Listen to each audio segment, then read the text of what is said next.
Good morning and welcome to Leaguewise for today's installment of DraftKings Daily Review, where I'll be breaking down the games for the latest slate in the DraftKings tournament. This one being this morning's LPL slate. It's just a two-game slate featuring Match 1, Vici Gaming versus RNG, and in Game 2, we had Suning Gaming and JD Gaming. Real quick, if you notice in the graphic, I did manage to take down the DraftKings 20K Elder Dragon Tourney this morning. Won $598.24. That was my winnings after was split 17 ways. Always get that in these smaller tournaments. But all in all, not a bad way to start the day. I'll go over more about how I did that here towards the end of this video, and then more in depth in this afternoon's episode of Leaguewise, where I'll be giving you Fins 5 for tomorrow morning's LPL slate. But our first match of this morning, which kicked off at 5 a.m. Eastern time on the East Coast, 3 a.m. Mountain time, which is where I'm at, was between Vici Gaming and Royal Never Give Up. Game 1, this whole series really was just dominated by Royal Never Give Up. I actually thought Vici Gaming had an advantage here. I was really expecting more out of Forge and really didn't expect there to be that big of a difference between Betty and iBoy. I've been high on Betty coming into the year. Think I probably underestimated RNG. They've made a lot of strides. Reason I thought Vici Gaming had the advantage in this one is they closed out the spring split on a much better run than RNG did. RNG really backed into the playoffs. I want to say they lost 6 of their last 8 matches, I believe, something around there. Either way, it wasn't good. They really struggled. These first 2 games of summer split, they look like they've returned to form. In the first game, I'll just go through the stats real quick. They ended the game with almost a 10,000 gold lead. It's 12-3 in their favor in kills, 8-1 in their favor in towers. They only took down 1 Hib. They just ran it right down once they had the opportunity. 1 Baron to nothing, 4 Dragons to nothing. I mean, the game was dominated right from the jump. Believe it started with an early kill. Betty made an early play against Aphelios, caught iBoy out for the first time of multiple times throughout the day. The positioning really from Vici Gaming all game was just horrible, and Royal Never Give Up never gave them the opportunity to really have a chance in this. And looking back at my notes, couple things. Like I said, Betty's for real. RNG appears to be for real. Certainly a top 4 team.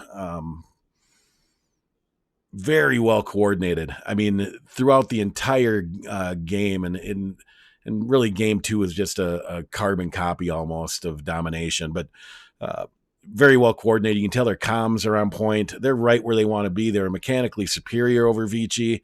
There are even a couple fights where you thought maybe Vici was going to get back in it. But then, the micro game just kicked in. Their macro game was superior. Vision control was unbelievable. They got Ocean Soul and went right to Baron in game 1 at like 23:30, extremely quick. It was a 26-minute win. Like I said, I really expected more out of Forge.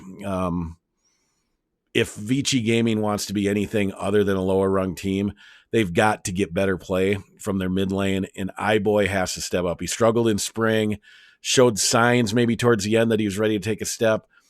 Today was just bad. The other note that I have is the newcomer for RNG, new up in the top lane. He is for real. He is going to, I believe, over the split, establish himself as one of the better top laners in the LPL, and Royal Never Give Up, I think, is going to possibly contend. I mean, if they play like this, if they can transfer this and play like this against the team, against Top Esports, JD Gaming, FPX, if they can bring this to those top teams and play at this level, they're going to be hard to beat. And they look prepared, or like they're getting prepared to make a run here at Worlds. Really don't see any roster weakness in them. In game 2, like I said, really ended up being much of the same. I'll run through the stats here real quick, then a couple notes. RNG, again, won the game. They took the series 2-0. Ended with a little over 10K gold lead. It was 17-3 in kills, 9-1 in towers, 2-0 inhibitors, 1-0 Baron, 4-1 Dragon. Vici did manage to get a Dragon. There was never really a point where you thought that Vici Gaming was in this. They looked demoralized after the first after game 1. And everybody on Royal never give up. On RNG, just like I said, just seemed to be a carbon copy of the exact same thing they just did. They out macroed them, they out microed them. Their team fight was better. They were able to, like I said, continually catch iBoy out. Forge did nothing. Cube was probably their best player all day. But he was neutralized by New.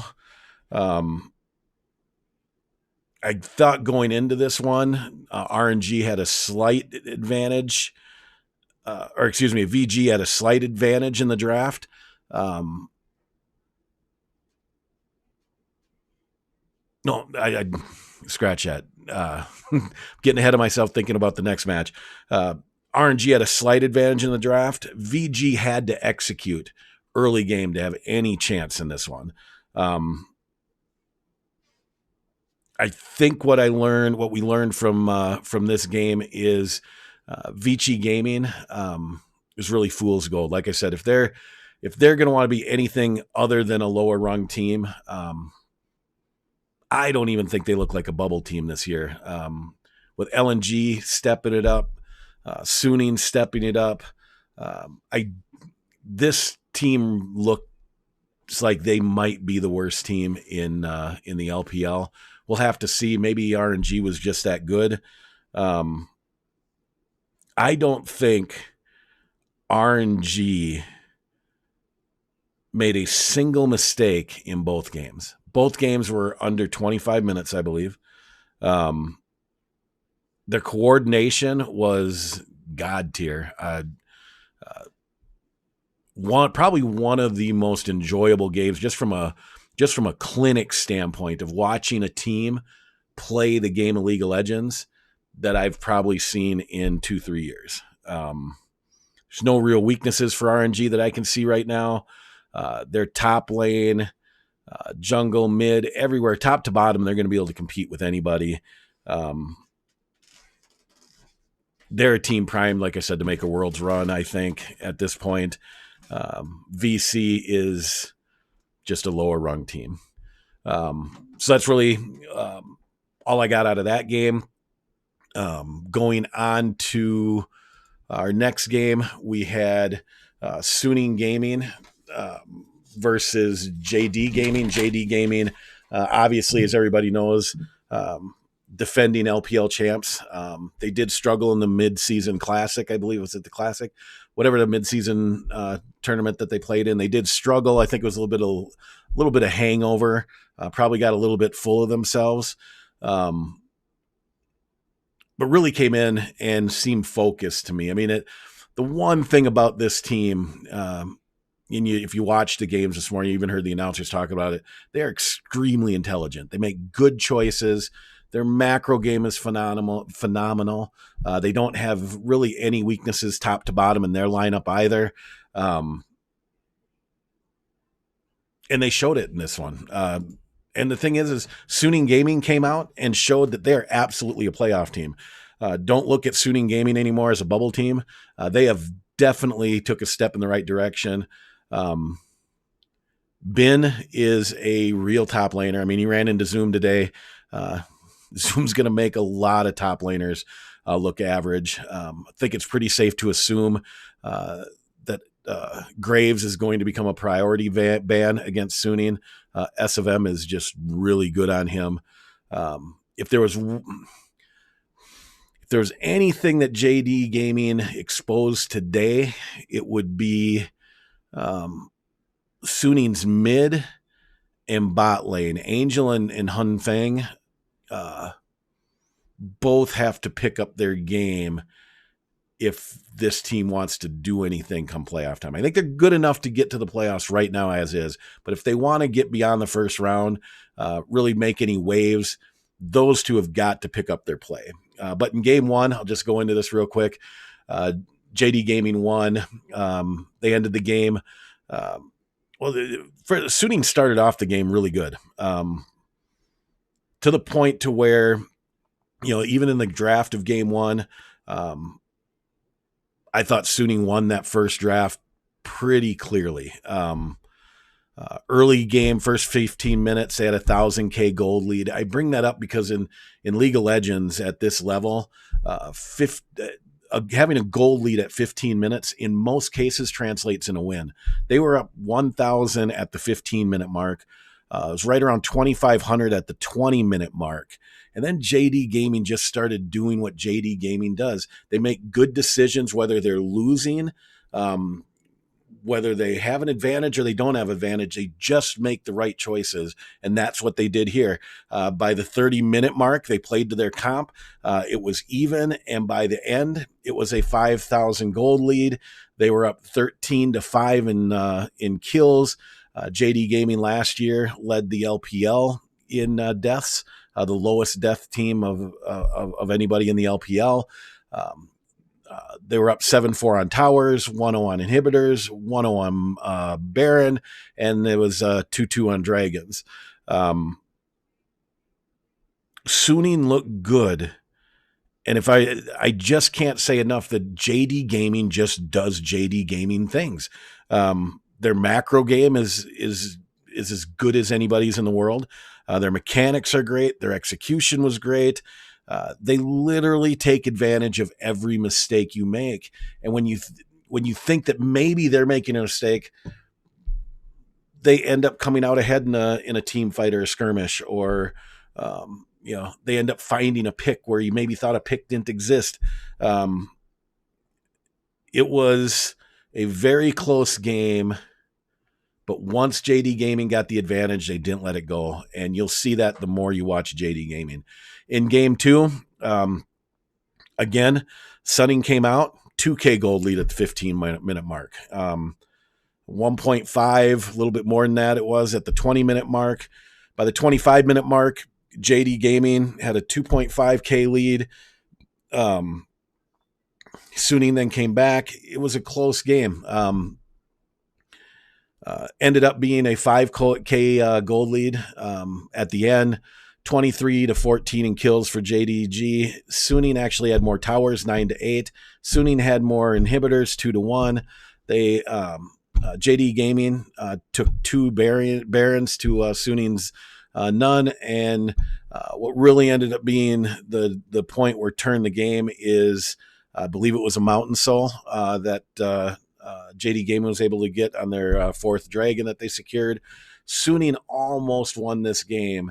JD Gaming made the plays on base to preserve a turret and turn back Suning late game.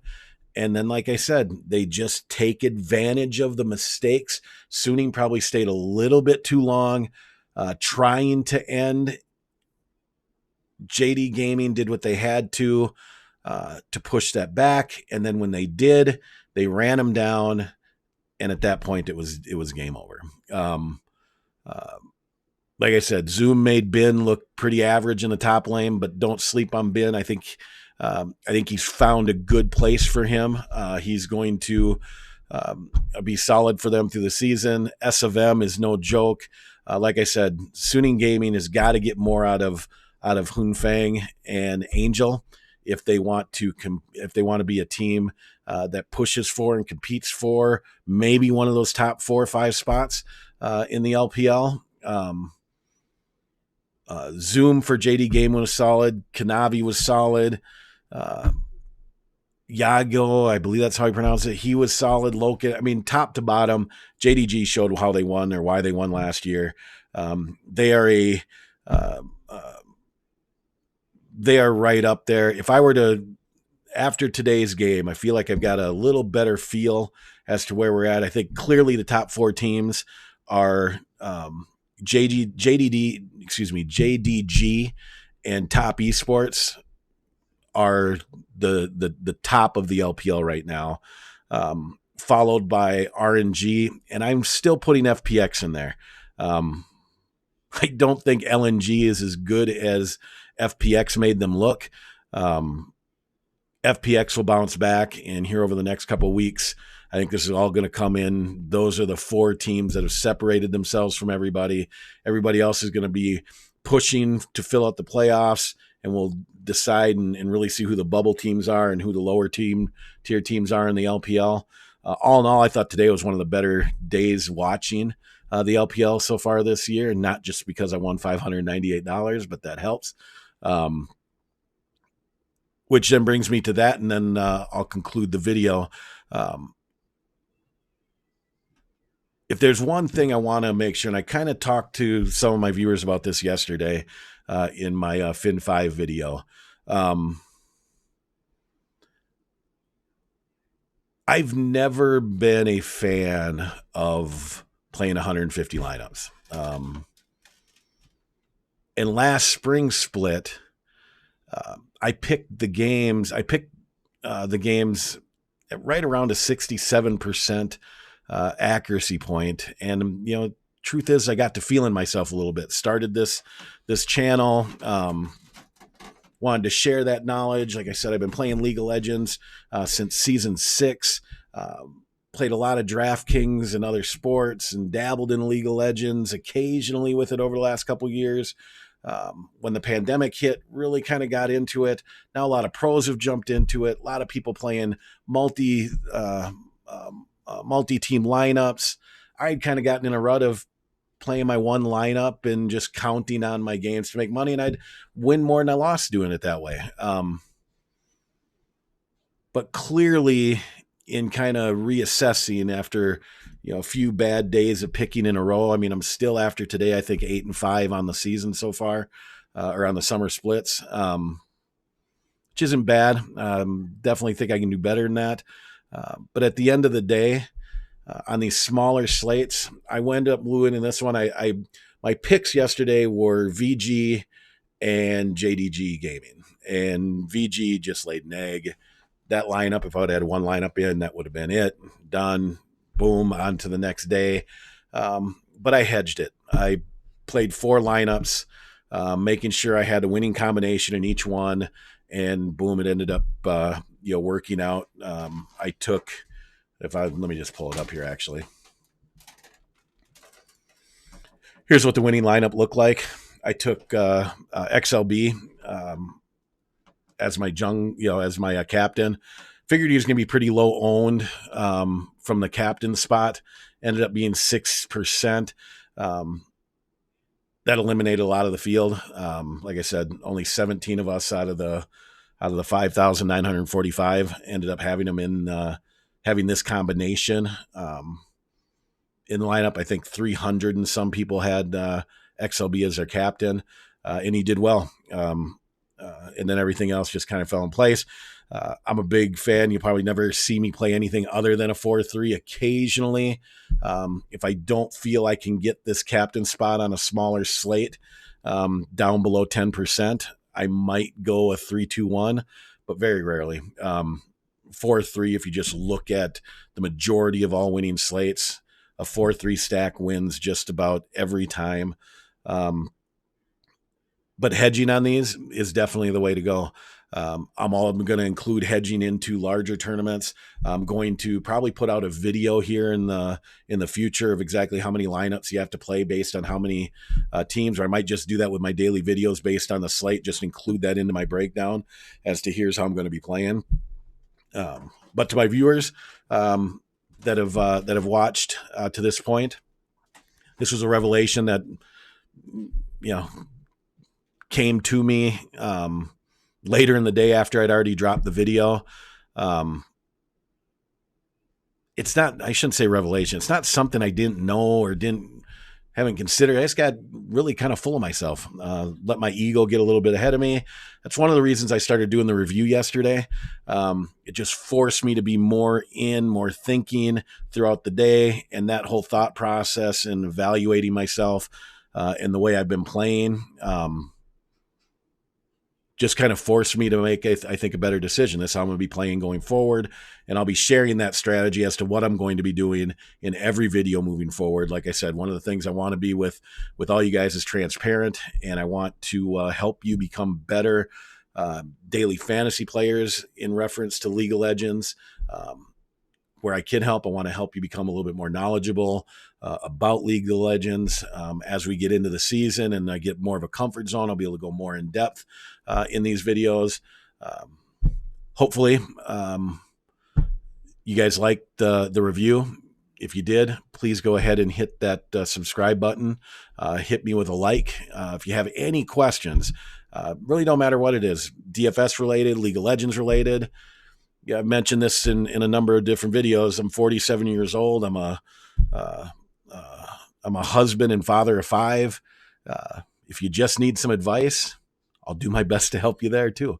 Other than that, I want to thank you for watching. This has been Leaguewise. I'm your host, Chad Finn.